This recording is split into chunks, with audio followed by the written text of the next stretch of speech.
एक लोकाभिमुख शिक्षक आशिष मगर सर, मराठा कार्यकर्ते व मनोज जरांगे पाटील समर्थक यांना एका व्हिडिओच्या वादातून, मनोहर भिडेंना किडे म्हटल्याच्या वादातून त्यांचाच एक धारकरी संभाजी शिंदे नावाचा आशिष मगर सरांना तुझी अवकात काय, तुझी लायकी काय, तुझ्या बापाला बोललं तर तुला कसं लागेल या भाषेत शिवीगाळ करतो.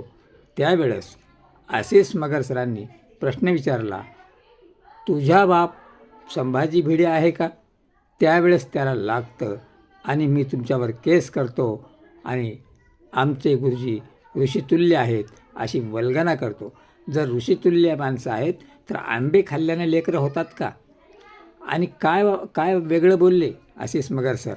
त्यांनी जे सत्य आहे ते सत्य कथन केलं आणि ते यापुढे कुणाच्याही दबावापुढे झुकणार नाहीत. जर सत्याची बाजू मांडू द्यायची नसेल तर हा पत्रकारितेवरचा किंवा यूट्यूबवरचा अपमान आहे. कुणाबद्दलही आरबाच्या शब्दात कधीही कुठल्याही जातीला त्यांनी कमी लेखलं नाही.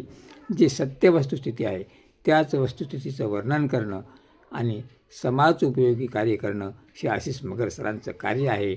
आणि ते आत्तापर्यंत कित्येक समाजाच्या, तो कुठल्याही समाजाचा असो, जर गरीब असेल तर त्याला शिक्षणसुद्धा त्यांच्याकडं फ्री मिळतं. एवढ्या समाजसेवा करणाऱ्या शिक्षकाला जर संभाजी भिडेसारख्या कार्यकर्त्याचे धारकरी आशिष मगर सरासारख्या समाजसेवकाला दोषी ठरवत असतील तर ही लोकशाही आहे का?